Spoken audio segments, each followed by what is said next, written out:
আর সেই নিউজের পরে নাকি যেটা আমি স্থানীয়দের মুখ থেকে শুনছি, তারা বলছে যে ডক্টর ইউনূস তার নাকি এই মন্দিরে এই জায়গার বিষয় সংক্রান্ত নিয়ে নাকি তাদের সাথে একটা মিটিংও করছে।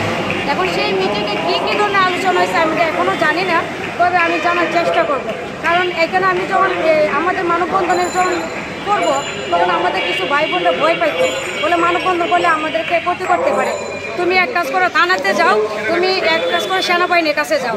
তখন আমি ছুটে গেলাম পল্টনের যে ক্যাম্পটা আছে ওইখানে সেনাবাহিনীর কাছে যখন যাই তখন কয়েকজন সেনাবাহিনী আমাকে বলতেছে আপনাদের ঢাকেশ্বর মন্দিরে যে জায়গা সংক্রান্ত সমস্যা সেটা আমরা পারবো না, আপনারা কুটে যান। তখন আমি অবাক হয়ে গেলাম, আমি বলি না আমি তো জায়গার বিষয় তো জানি ঠিক আছে সমস্যা, কিন্তু আমরা অন্য বিষয় নিয়ে আমরা কথা বলতে এসেছি। বলে কী বিষয়? আমি বলি আমরা মানববন্ধন করবো, আর আমাদের যে 5ই আগস্টে তারা যে সরকারের পতনের সাথে সাথে তারাও যে পালিয়ে গেছিল এই বিষয়ে কথা বলবো, আর এই বিষয়ে আমরা মানববন্ধন করবো, আর এই বিষয়ে আমরা তাদের পদত্যাগ চাই। পদত্যাগ করে আমরা 66টি জেলা নিয়ে, ওরা তো মানে 15 থেকে 16 বছর আমলিক সময়ে নিজেদের আত্মীয় স্বজনদের দিয়ে কমিটি করছে। 66টি জেলা মানুষকে কখনো ডাক দেয় না।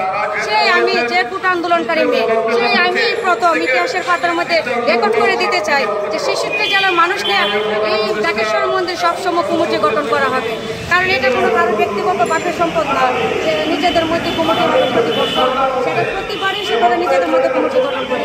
তো এইসবে এটা শুধু আমার বক্তব্য না, এটা সব স্থানীয় অনেক মানুষই বলতেছে যে তারা নিজেদের মানুষ নিয়ে তারা কমিটি গঠন করে, তারা আমাদেরকে কখনো সুযোগ দেয় না।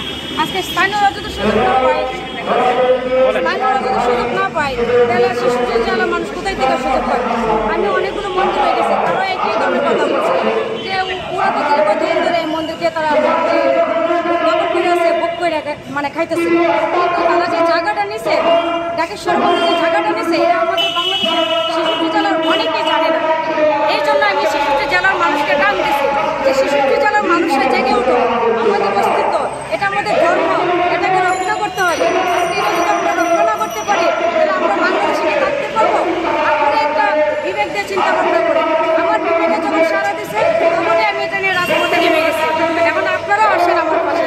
আত্মপর থেকে আমাদের ধর্ম রক্ষা সবচেয়ে বড়, আগে আমরা ধর্ম রক্ষা করি, তারপর আমরা আত্মপর নিয়ে চিন্তা ভাবনা করবো। কিন্তু আমার সনাতন ধর্মের ভাই বোনরা, আমি অনেক সংগঠনের সাথে কথা বলছি, তারা একটাই বলে যে 8 দফাতেই আমরা ধর্ম রক্ষা করবো। আরে 8 দফাতে কি করে ধর্ম রক্ষা হবে?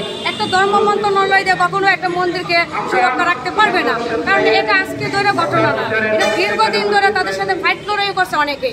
বাংলাদেশের 66 জেলার মানুষ যে ফাইট লড়াই করে না তাদের সাথে, সেটা আমি মানে যদি বলি যারা করে নাই তা করছে অনেকে। অনেকে আমাকে আজকে বলতেছিল যে আমরা আমলিকে সরকারের সময় তাদেরকে বের করার জন্য তাদের জন্য অনেক প্রতিবাদ করছে, কিন্তু আমরা পারি নাই। কেন পারি নাই? সরকার তাদের পক্ষে ছিল, তাদের পক্ষে